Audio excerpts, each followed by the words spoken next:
चलिए आज के इस वीडियो में आपको हम एक ऐसे सवाल बताने वाले हैं जो कि कक्षा 12 मैथ से लिया गया है और पूरे 8 नंबर का बोर्ड एग्जाम में आता है और आने के चांसेस भी 100% होते हैं। तो आखिर इस सवाल को कैसे करेंगे ध्यान से देखिएगा। इस वीडियो में आपको हम 2 सवाल बताएंगे। अगर आपने 2 सवाल को देख लिया तो इन 2 में से एक सवाल तो बोर्ड एग्जाम में आना कन्फर्म है। तो यहाँ पर चलिए देर ना करते हुए देखते हैं आखिर इसको हम कैसे सॉल्व करेंगे।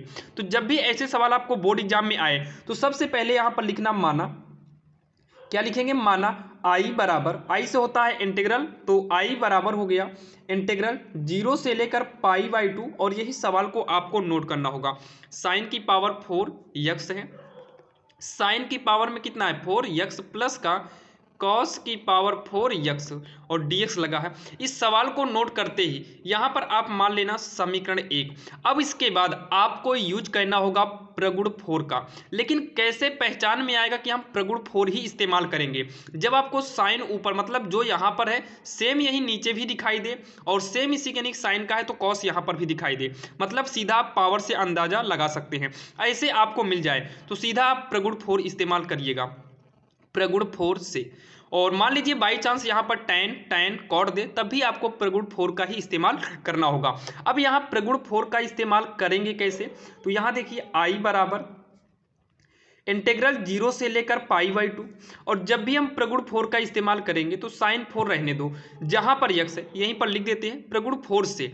जहाँ पर यक्स है तो यक्स के स्थान पर, यक्स के स्थान पर आपको क्या करना है, जो यहाँ पर लिमिट दिया है पाई बाई 2, इस पाई बाई 2 में यक्स को हटा दो, यानी कि यक्स के स्थान पर पाई बाई 2 माइनस यक्स रखेंगे। तो लिख देंगे यहाँ पर रखने पर, रखने पर अगर यहाँ पर जैसे पाई होता तो यहाँ पर पाई माइनस का यक्स करते, ध्यान देना।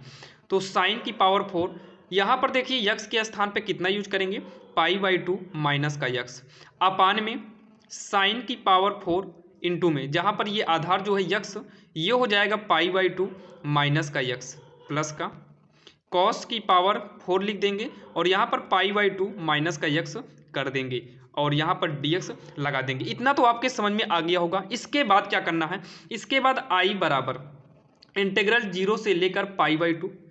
देखिए sine pi by 2 minus x, यानी कि आप एक फार्मूला तैयार किए होंगे, कक्षा 10 में ही पढ़ा होगा। अगर साइन 90 माइनस थीटा हो तो ये चेंज हो जाता है कॉस थीटा में। तो 90 को बोलते हैं पाई बाई 2 और थीटा के स्थान पर यक्स है, यानी कि यहाँ पर यक्स होता तो यहाँ पर भी क्या कर देते यक्स कर देते। तो सेम इसी फार्मूले पे साइन को हम बदल देंगे कॉस में, कॉस में।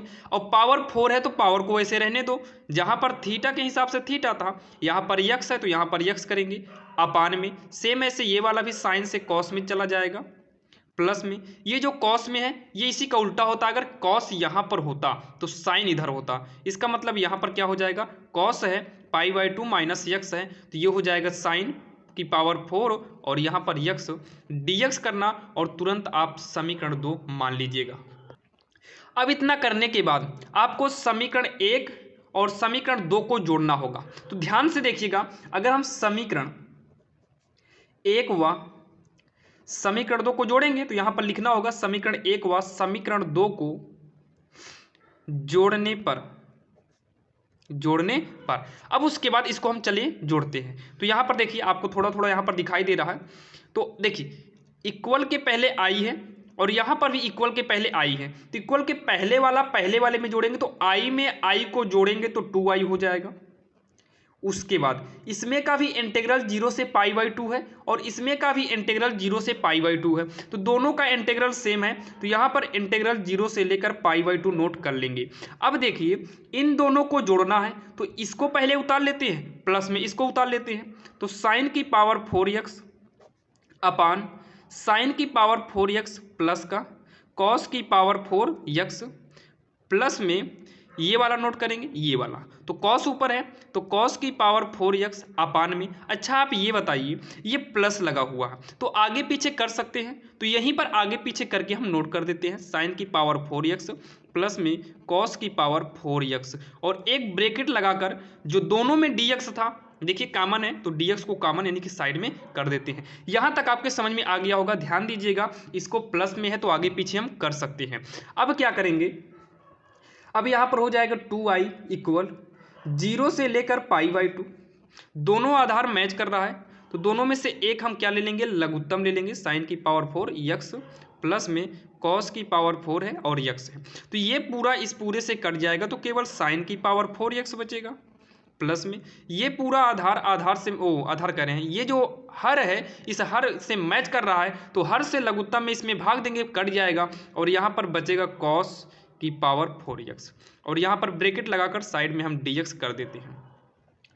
2i बराबर होगा 0 से लेकर π/2। अब यहाँ पर देखिए अंश हर दोनों मैच करा, तो ये पूरा जो है इस पूरे से कट जाएगा, तो यहाँ पर केवल एक बचेगा और यहाँ पर कर देंगे dx। 2i इक्वल, मान लीजिए 0 से लेकर π/2 लिमिट ना होता तो हम एक का समाकलन करते और यहाँ पर भी एक का समाकलन करेंगे। जब एक का समाकलन करेंगे तो यक्स आएगा, आपको पता है एक का समाकलन यक्स होगा, और लिमिट क्या दिया है, लिमिट को यहाँ कर देंगे 0 से लेकर π/2। अब dx अपने आप हट जाएगा क्योंकि इसका हम समाकलन कर चुके हैं। 2i बराबर, देखिए पहले हम ऊंची लिमिट यक्स के स्थान पर रखेंगे, जहां पर यक्स है वहां पर यूज करेंगे π/2, बीच में लगेगा माइनस और यक्स के स्थान पर फिर से करेंगे ये वाला 0, और ये आपको ब्रैकेट में करना चाहो तो ब्रैकेट में कर लो। तो 2i इक्वल π/2 में 0 को घटाएंगे तो π/2 आएगा।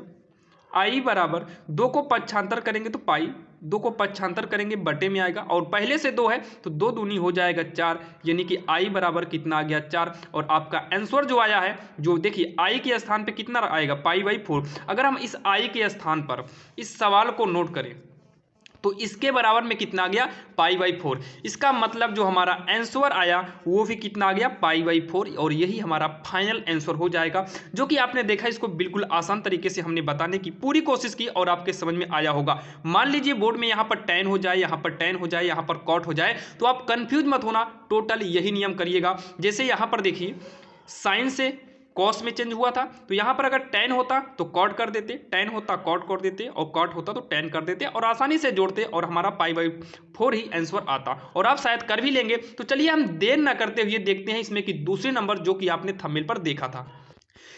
अब यहाँ पर देखिए ये वाली भी सवाल काफ़ी इंपॉर्टेंट है क्योंकि सेम उसी रूल से है, लेकिन एक बार आपको बताना हमने सोचा कि बता दें, क्योंकि ये भी सवाल काफ़ी इंपॉर्टेंट है, पता नहीं आपको आए कि ना आए। तो जल्दी से आप कॉपी पेन उठा लीजिए और आप भी हमारे साथ करते चलिए, क्या आप हमसे पहले कर लेते हैं कि नहीं। तो चलिए यहाँ पर देखिए सबसे पहले वही काम करना है जो उसमें किए थे। माना i बराबर इंटीग्रल 0 से लेकर a तक, फिर रूट यक्स है, पूरे के बटे में रूट यक्स प्लस में रूट a माइनस का यक्स, और यहाँ पर dx करेंगे और इक्वेशन यानी कि समीकरण 1 मान लेंगे जो उसमें किए थे। तुरंत यहाँ पर हम प्रगुण 4 से लिखेंगे, यानी कि प्रगुण 4 का इस्तेमाल करेंगे। अब जहाँ पर यक्स है, यक्स के स्थान पर उसमें देखिए यहाँ पर π/2 था, तो π/2 में हमने यक्स को हटाया था, लेकिन यहाँ पर a है तो यक्स के स्थान पर a माइनस को यक्स करेंगे, a माइनस का यक्स करेंगे, यानी कि यक्स के स्थान पर a माइनस यक्स रखने पर, आप बोर्ड में भी आप ऐसे ही लिख दीजिएगा। और उसके बाद यहाँ लिखना i बराबर 0 से लेकर a तक, रूट में जहाँ पर यक्स है वहाँ पर हो जाएगा a माइनस का यक्स अपान में, रूट में जहाँ पर यक्स है वहाँ पर हो जाएगा a माइनस यक्स। अब यहाँ पर थोड़ा देखिए, यहाँ पर थोड़ा हम आपको समझा दे रहे हैं। जैसे यहाँ देखिए, यहाँ पर जैसे यहाँ रूट के अंदर क्या था, a माइनस यक्स था, और रूट के अंदर a लिखेंगे माइनस, जहाँ पर यक्स है यक्स के स्थान पर क्या रखेंगे, a माइनस यक्स रखेंगे, तो a माइनस यक्स जो कि ब्रैकेट में रखना होगा, फिर रूट के अंदर a minus a minus minus plus x होगा, a से a कट जाएगा और आपका बचेगा रूट का यक्स। ध्यान देना जहाँ पर रूट में a माइनस यक्स था, अगर यक्स के स्थान पर ये वाली वैल्यू यानी कि a माइनस यक्स रखेंगे तो वहाँ पर केवल रूट का यक्स बचेगा। इसका मतलब सीधा हुआ कि प्लस में इसके स्थान पर रूट का यक्स हो जाएगा, और dx लगाएंगे तुरंत हम समीकरण तो मान लेंगे। यहाँ तक आपके समझ में आ गया होगा। अब सेम वही काम करना है, समीकरण 1 को समीकरण 2 में जोड़ने पर, मतलब समीकरण 1 व 2 को जोड़ने पर, या फिर समीकरण 1 को समीकरण 2 में जोड़ने पर, मतलब दोनों को आपस में जोड़ना है। इक्वल के पहले i, इक्वल के पहले i, तो i जुड़कर हो जाएगा 2i। दोनों का इंटीग्रल सेम है, लिमिट भी सेम है, तो 0 से लेकर a तक, तो यहाँ पर देखिए लिमिट है 0 से लेकर a तक, और देखिए रूट यक्स प्लस में रूट का a माइनस यक्स बटे वाला इसमें भी है, और इसको आगे पीछे कर लेंगे ताकि इसमें मैच करके हम लघुत्तम ले सके, आगे पीछे कर सकते हैं। तो पहले इस पूरे को नोट कर लेते हैं, तो रूट यक्स अपान में रूट यक्स प्लस का रूट में ए माइनस का यक्स हो जाएगा और यहाँ पर लगाएंगे प्लस, इसको नोट करेंगे तो ऊपर ए माइनस का यक्स है अपान। अब इसको क्या करेंगे, आगे पीछे कर लेंगे क्योंकि ये पूरा रूट प्लस में है, ये पूरा रूट प्लस में है, तो प्लस की संख्या आगे पीछे की जा सकती है। तो ए माइनस यक्स और यहाँ पर साइड में कर देंगे डी एक्स। इतना तो आपके समझ में आ गया होगा। तो 2i इक्वल इंटीग्रल 0 से लेकर a तक हर दोनों का मैच कर रहा है, तो दोनों में से एक हर को लघुत्तम ले लेंगे जब दोनों मैच करता रहे तब। इतना करने के बाद हर सेम मैचिंग पे है, यानी कि हर का लघुत्तम लिए तो सेम वही है, तो हर से हर कट जाएगा और ऊपर रूट का यक्स बचेगा, प्लस में ये वाला भी बचेगा ऊपर a माइनस यक्स और डी एक्स। देखिए रूट यक्स प्लस का रूट में a माइनस यक्स, ये पूरा रूट यक्स प्लस रूट में a माइनस यक्स, ये पूरा मैच कर रहा है, तो ये पूरा इस पूरे से कट जाएगा। तो जब पूरा कट ही गया है तो 0 से तक यहाँ पर बचेगा क्या, एक बचेगा। जैसे 2/2 हो तो काटने पर कितना बचता है, एक बचता है, वैसे ही dx यहाँ पर लगा देंगे। अब जो है 2i इक्वल इंटीग्रल 0 से लेकर a तक, अच्छा फिर से इसको उतार ले, क्या उतार लेते हैं क्योंकि अब इंटीग्रल लगा लिए हैं तो उतारना पड़ेगा ही। तो 2i बराबर ये लाइन वाले आप जो है गायब कर दीजिएगा, एक का समाकलन करेंगे तो यक्स आएगा और लिमिट दिया है 0 से लेकर a तक। अब यहाँ पर लिमिट को यूज करेंगे, यहाँ पर आप लिख सकते हैं लिमिट यूजिंग, बाकी आप वैसे भी यूज कर देंगे तो कोई दिक्कत नहीं है। जब लिमिट यूज करेंगे तो यक्स के स्थान पर पहले ऊपर की लिमिट a आएगी तो a माइनस लगता है बीच में, नीचे की लिमिट जाएगी तो 0 होगा। तो 2i इक्वल का a, i बराबर होगा 2 को पक्षांतर करेंगे तो a की बटे में जाएगा और जो i का मान आ गया a/2 आ गया। i का मतलब क्या था, i का मतलब हमने यही पूरी सवाल माना था, मतलब इस पूरे का मान जो आया है कितना आया है यहाँ पर आप देख सकते हैं a/2 और यही इसका फाइनल आंसर होगा। और लास्ट में अगर आप लिखना चाहें तो यहाँ पर लिख सकते हैं अतः इंटीग्रल 0 से लेकर a तक root X upon root X plus में रूट a माइनस यक्स का मान, यक्स का और यहाँ पर dx लगा लेना, dx का मान a/2 होगा। ध्यान देना a को सही से बनाना, तो a/2 होगा और यही आपका फाइनल आंसर हो जाएगा। और आशा करता हूँ साथियों ये वीडियो आपको पसंद आया होगा और साथ में ये सवाल भी आपको समझ में आ गई होगी। अगर आपको थोड़ा भी इस वीडियो से हेल्प मिला तो हमारे चैनल को सब्सक्राइब जरूर करिएगा और नेक्स्ट वीडियो आपके लिए जल्दी ही आएगा। और सारे इंपॉर्टेंट क्वेश्चन को देखने के लिए हमने डिस्क्रिप्शन में लिंक दे रखा है, जहां पर आप जाकर सारे वीडियो को लाइन से देख सकते हैं और सारे चैप्टर के इंपॉर्टेंट क्वेश्चन और उसका सोल्यूशन भी हमने आपको दे दिया है, जो कि डिस्क्रिप्शन में उसका भी लिंक मिल जाएगा, जहां से आप बिल्कुल आसान भाषा में आसान तरीके से तैयार कर सकते हैं। और ध्यान देना इंपॉर्टेंट क्वेश्चन को देखना तो जरूरी है, एक बार देखना तो बहुत ही इंपॉर्टेंट है। आपको अगर आता भी है फिर भी इंपॉर्टेंट क्वेश्चन देखना जरूरी है, क्या आप कहीं मिस्टेक तो नहीं कर रहे हैं, क्या कोई ऐसी सवाल है नहीं जो आपसे छूट चुकी है। तो चलिए मिलते हैं किसी अन्य वीडियो में, तब तक के लिए जय हिंद।